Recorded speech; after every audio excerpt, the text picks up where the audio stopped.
man's fight against disease is based in antiquity. From the propitiation of natural gods to the blossoming of medical science in the last century, the path has been long and difficult, strewn with misguided and often bizarre ideas. A major barrier to his advance throughout the world, these afflictions have drained his strength, weakened his resources, and spread misery through entire populations. Modern medical science has led to the widespread use of prophylactic vaccines and drugs to prevent the spread of disease in man himself. Forward-looking governments, aided by worldwide educational campaigns, have established the necessary health and sanitation facilities so vital to the welfare of urban populations. These developments have produced enormous strides in checking debilitating and often fatal disease. However, major insect-borne diseases still cause serious problems around the world.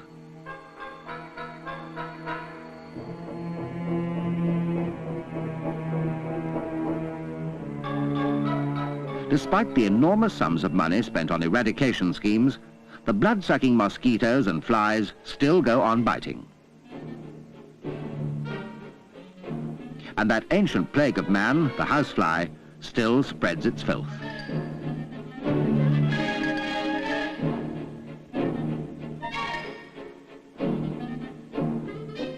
What else can be done?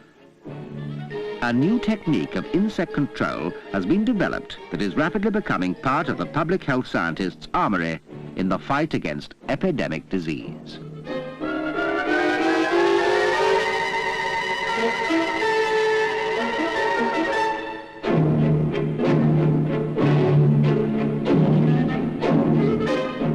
In the opening years of this century, the study of disease-carrying insects and their complex relationship with man was already well established. Henry Wellcome, travelling on the Nile in 1901 and appalled by the disease and lack of hygiene he saw there, set out to further medical research in the region. His floating laboratory, working up the White Nile from its base in Khartoum, provided facilities for detailed study in the field.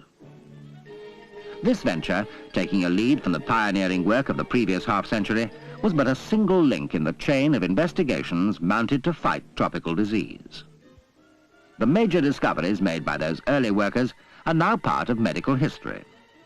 However, 100 years after those first intelligent steps were taken, the increasing population of the world, combined with the special problems of drug tolerance and insecticide resistance, make continuing research absolutely essential.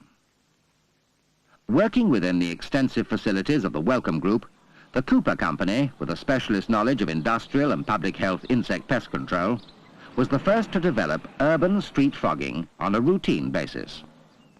Combining detailed laboratory investigations with widely ranging field experiments, modern street fogging formulations have been developed to meet the stringent specifications required by discerning public health authorities. Ever conscious of the risk to man's environment by the use of insecticides, the development of these formulations followed an orderly pattern of controlled tests into the toxicology of the new materials. When shown to be utterly safe, and only then, the biological performance of the new insecticides was evaluated.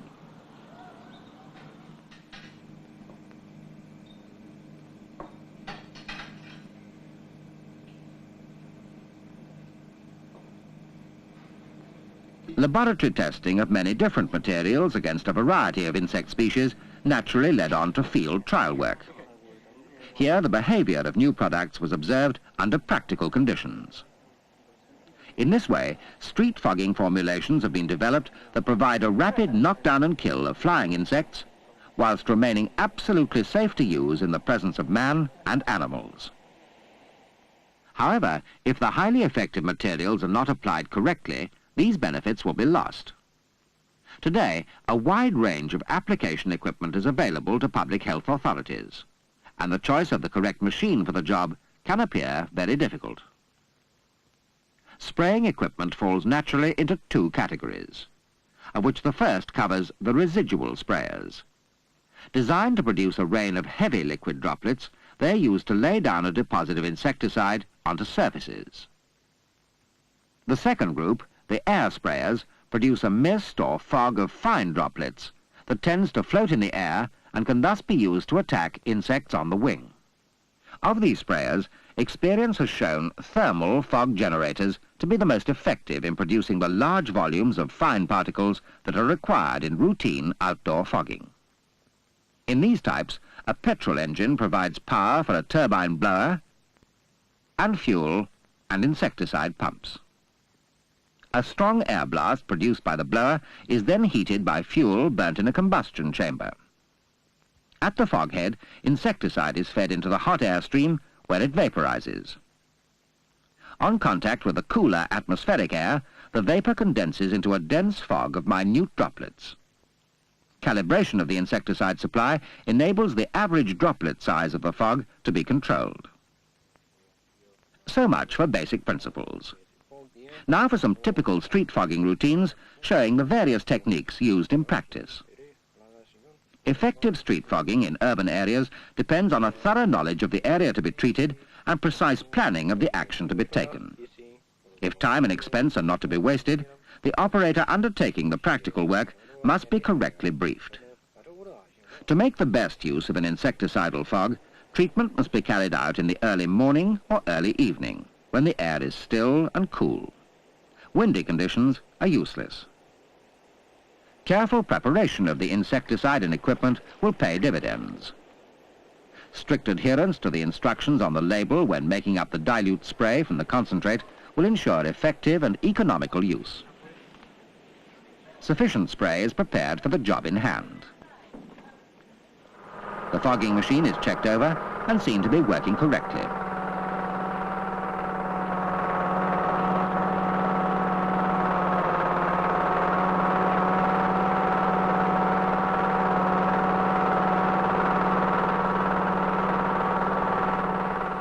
Attention is also paid to other spraying equipment used for localized treatment of trouble spots.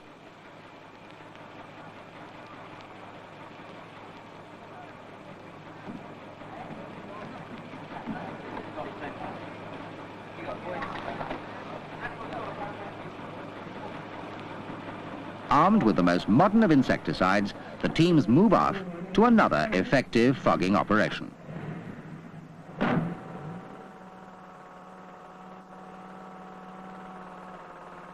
There is no fear of the friendly fog among the people in the heart of the town.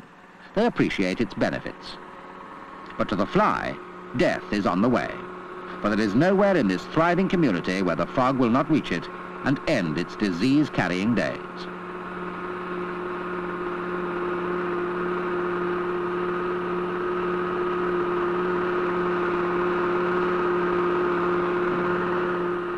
In the markets and the food shops where the fly can do most damage, the fog swirls and spreads, penetrating into every nook and cranny.